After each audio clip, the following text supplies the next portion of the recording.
여러분 환영합니다. 오늘 우리가 함께 살펴볼 이 해설 자료에서는요.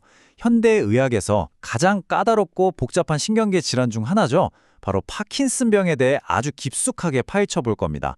질병의 원인이 뭔지부터 최첨단 치료법까지 이 복잡한 퍼즐을 저와 함께 하나하나 맞춰보시죠. 자, 바로 시작해 볼까요? 본격적인 시작에 앞서서 오늘 프레젠테이션의 뼈대가 될 권위 있는 의학 전문 서적을 먼저 보여드릴게요.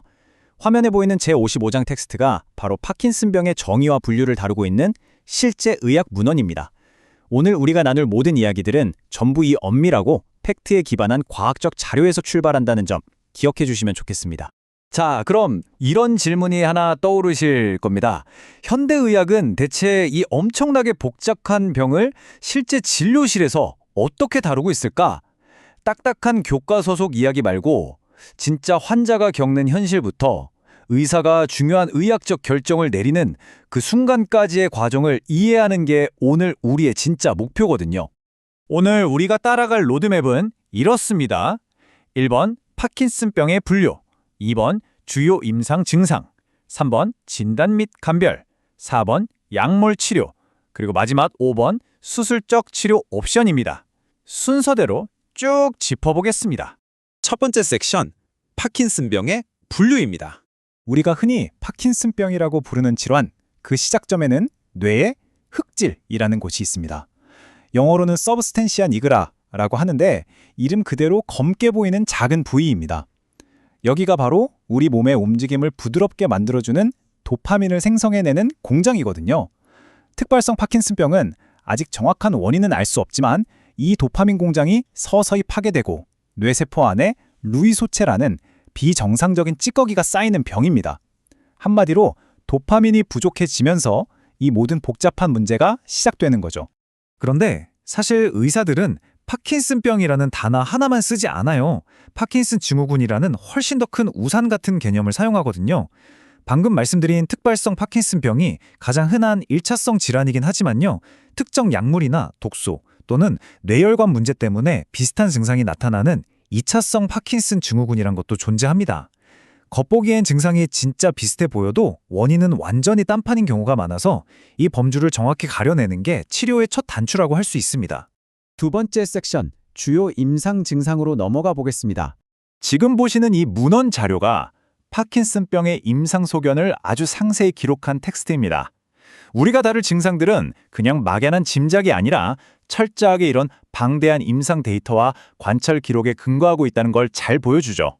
자, 파킨슨병 환자들이 처음 병원을 찾게 되는 4대 핵심 운동 증상이 있습니다. 의학계의 표현들이 꽤나 생생하고 직관적인데요.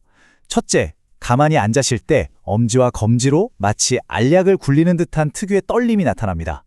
둘째, 관절을 굽히거나 펼 때 마치 뻣뻣한 톱니바퀴가 삐걱거리며 돌아가는 듯한 저항감, 즉 경직을 느끼게 되죠. 셋째는 움직임 자체가 눈에 띄게 느려지는 서동증이고요. 마지막 넷째는 몸의 중심을 잡기 힘들어지는 자세 불안정입니다. 이 증상들 중에서 서동증, 즉 행동이 느려지는 증상은 환자의 일상생활을 정말 극적으로 바꿔놓습니다. 단순히 걷는 속도만 느려지는 게 아니거든요. 얼굴 근육이 굳으면서 감정 표현이 싹 사라진 이른바 가면을 쓴 듯한 얼굴이 되고요. 글씨를 쓸 땐 점점 크기가 작아지는 소자증이 생깁니다. 또 걸을 때는 발을 바닥에서 시원하게 떼지 못하고 질질 끄는 듯한 종종 걸음을 걷게 되죠. 단순한 속도 저하를 넘어 환자 본연의 표정과 행동 양식 자체가 질병에 의해 완전히 억눌려 버리는 겁니다. 하지만 무서운 건 눈에 보이는 떨림이나 뻣뻣함이 이 병의 전부가 아니라는 겁니다. 수면 아래에는 눈에 보이지 않는 비운동성 증상들이 거대한 빙산처럼 숨어 있어요. 심각한 우울증, 불면증은 기본이고요. 자리에서 일어날 때 눈앞이 캄캄해지는 기립성 저혈압이나 지독한 변비 같은 자율신경계 이상까지 따라옵니다. 병이 오래 진행되면 치매가 오기도 하죠. 그러니까 파킨슨병은 그저 몸이 떨리는 병이 아니라 환자의 신체와 삶 전체를 옥죄는 전신 질환인 거죠. 세 번째 섹션, 진단 및 감별 진단입니다. 자, 많은 분들이 혈액검사나 엑스레이 한번 찍으면 바로 진단 나오는 거 아니야? 라고 생각하시겠지만 파킨슨병은 전혀 그렇지 않습니다. 전적으로 의사의 예리한 관찰력에 의존하는 임상적 진단을 내려야 하거든요. 단순 수전증이나 수두증처럼 겉보기에 증상이 묘하게 겹치는 수많은 다른 병들을 하나하나 다 걸러내야만 합니다. 환자 이야기를 꼼꼼히 듣고 섬세하게 신경학적 검진을 하면서 퍼즐 조각을 맞춰나가는 아주 고도의 의학적 기술이 필요한 작업이죠.